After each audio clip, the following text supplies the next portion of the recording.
जय श्री महाकाल। स्वागत करती हूँ आपका अपने YouTube चैनल ज्योतिष की बात पूजा के साथ। आज यहाँ चर्चा का विषय है शनिदेव राशि परिवर्तन। आज मैं आपसे बात करना आई हूँ शनिदेव की राशि परिवर्तन की आखिरी राशि जो है वो मीन राशि।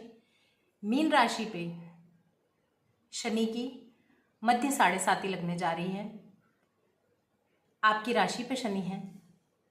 अब मैं बात करूँ तो मीन राशि वाले कैसे होते हैं? कल्पनाशील, संवेदनशील, अत्यधिक भावुक, कभी कभी भावनाओं में आके, किसी दूसरों की भावनाओं में आके इनके अंदर करुणा भर जाती है। कभी कभी दूसरों की भावनाओं में आकर ये अपना बुरा कर लेते हैं, तो काफ़ी ज़्यादा इमोशनल होते हैं। अब मैं बात करूं कि इनके व्यक्तित्व पर ही शनि है, इनकी ही राशि पर शनि है, तो ये जो समय है वो आपके लिए बहुत ज़्यादा आपकी अग्नि परीक्षा का समय है। ये आपको इस समय पे अत्यधिक पेशेंस रखना है, आपको धैर्य रखना है, आपको संतुलन रखना है।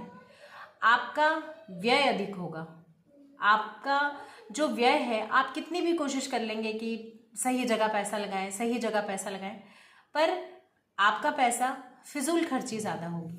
तो मैं यही कहना चाहूँगी, इस समय पे आपको जो खर्चा है वो संतुलित होकर करना है। और एक चीज़, इस समय पे अच्छा ये होगा कि जब व्यय अधिक हो रही है तो आय भी होगी। अगर हम इसको पॉजिटिवली देखें तो आय है तभी तो व्यय है, लेकिन आपकी आय होगी पर आपको समझ में नहीं आएगी कि आय हो रही है। ये समय अगर मैं करियर से देखूं तो आपको करियर में परेशानी बनेगी। आप अपने करियर को लेके परेशान रहेंगे। इस समय पे जो जॉब में है उनको भी उनका ट्रांसफ़र हो सकता है। और अगर आप खुद से बदलना चाह रहे हैं तो कोशिश करें कि आपका जॉब ना बदले 2025 और 2026 में। अगर आप जॉब बदलना ही चाहते हैं तो 2026 के बाद ही बदलें।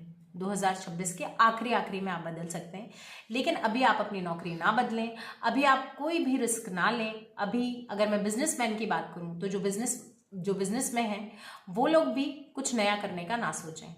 कोई भी नया बिजनेस करने का ना सोचें, पार्टनरशिप में बिजनेस करने का ना सोचें। कोई भी अगर आपको न्यू मतलब डील है, आपकी कोई नई डील है, वो आपको साइन करनी है तो बिल्कुल भी ना करें, क्योंकि हो सकता है कि कुछ ऐसी परेशानी हो जाए कि आप उसकी भरपाई भी ना कर पाएं। तो देखिए, इस बात को नेगेटिवली मत लीजिएगा। ये डराने का विषय नहीं है, सिर्फ समझाने का विषय है। तो सिर्फ अगर हमें पता चल ही गया है कि हमें ये सब चीज़ें नहीं करनी है तो वेट करें। देखिए, शनि जो मैंने सुनी है बातें, जो मैं सुनती हूँ, देखती हूँ, पढ़ती हूँ, वो यही कि शनि देंगे सब, पर जब नहीं, जब आप चाहेंगे। देंगे सब कुछ वो, पर तब नहीं देंगे जब आपको चाहिए होगा। समय से देंगे, स्थायी देंगे। ऐसा नहीं देंगे कि आज दे दिया और छीन लिया। तो थोड़ा सा धैर्य रखिए, संतुलित रहिए। मैं बात करूं जो मतलब एजुकेशन, जो ऐसे स्टूडेंट्स हैं जो कॉम्पिटिटिव एग्जाम की तैयारी कर रहे हैं, उनके लिए ये समय है अपने ध्यान को एकाग्रचित्त करने का, क्योंकि ये समय आपका कंसंट्रेशन नहीं होने देगा। तो ऐसा कुछ करिए जिससे कि आपका कंसंट्रेशन बढ़े। आप योग करिए, मेडिटेशन करिए। आपको इस समय पे अपनी दिनचर्या का ध्यान रखना है। आप टाइम से सोएं, टाइम से उठें। आप ये सब करते हैं तो आपका कंसंट्रेशन बढ़ेगा। दूसरी बात मैं बात करूं आपके हेल्थ से रिलेटेड, तो मेंटल स्ट्रेस हो सकता है। मेंटल स्ट्रेस इसलिए क्योंकि भाई जब भी कोई काम करेंगे उसमें कोई प्रॉफिट ही नहीं दिखेगा। प्रॉफिट दिखेगा भी तो करियर से रिलेटेड हमें प्रॉब्लम हो जाएगी। हम जिम्मेदारी भी लेंगे तो, पर जिम्मेदारियों को पूरा नहीं कर पाएंगे, तो ये थोड़ी सी आपको परेशानी आ सकती है। हाँ, फॉरेन जाना चाह रहे हैं, बिल्कुल जा सकते हैं। स्टूडेंट्स जो फॉरेन एजुकेशन के लिए जाना चाह रहे हैं वो जा सकते हैं, लेकिन जो लोग वहाँ पे बसना चाहते हैं, अगर उनको सेटलमेंट चाहिए और अगर वो प्रयासरत हैं भी, पर कोई ना कोई अड़चन ज़रूर आएगी। आप अभी वहाँ पे आपके सेटलमेंट का नहीं हो पाएगा, किसी न किसी वजह से आपका मतलब फॉरेन सेटलमेंट रुक जाएगा। मैं बात करूँ सरकारी नौकरी में, वो भी उनके लिए जो पब्लिक एडमिनिस्ट्रेशन में है, आप अपने कार्य को इतना सचेत और सावधानी से करिए, इतने सचेत होकर करिए कि ये जो समय है आपकी छवि को धूमिल करने के लिए आ रहा है।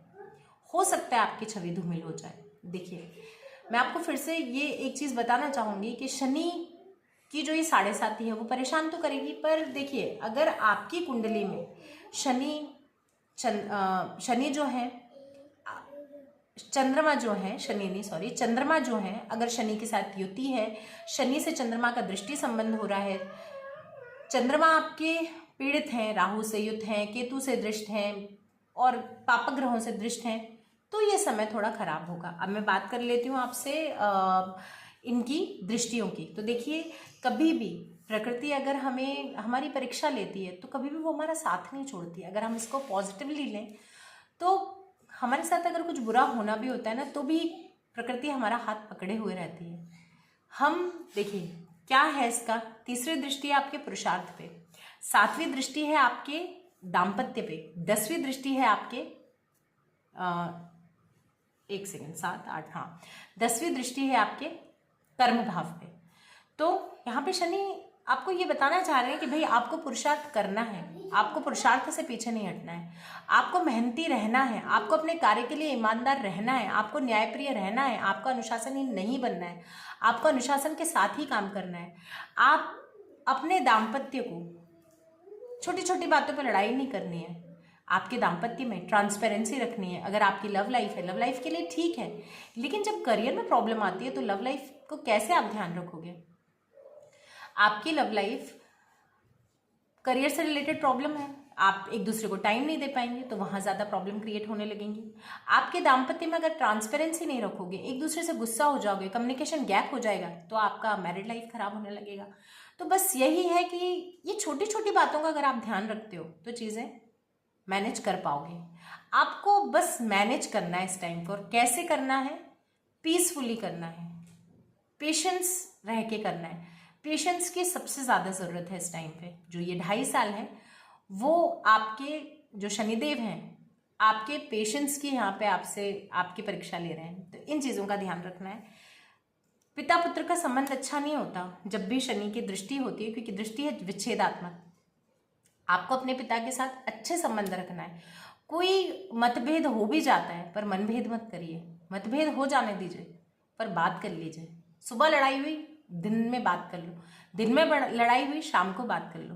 कम्युनिकेशन गैप मत रखो, ना ही अपनी लाइफ पार्टनर से, ना ही अपने पेरेंट्स से।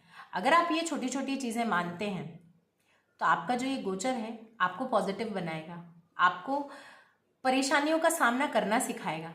और रही बात उपायों की, तो आपको क्या उपाय करना है? नित्य हनुमान जी के दर्शन कीजिए, हनुमान चालीसा का पाठ कीजिए, शनि चालीसा का पाठ कीजिए, काले कुत्ते को, कौवे को रोटी खिलाइए, थोड़ा सा तिल आप अपने पानी में डाल के उस पानी से स्नान कीजिए, आप काले तिल का दान कीजिए, आप उड़द की दाल का दान कीजिए, जो ज़रूरतमंद है उनको खाना मतलब भोजन करा दीजिए, जो लेबर क्लास है उनको आप नाश्ता करा सकते हैं, चाय पिला सकते हैं। ये छोटे छोटे उपाय आप ज़रूर करिए और 2.5 साल पॉजिटिव होके निकालिए। देखिए जो होना है वो तो होना है, कभी बदलता नहीं है, पर अगर पॉजिटिव हैं तो जो होगा उसको आप फेस कर पाओगे, पॉजिटिवली फेस कर पाओगे।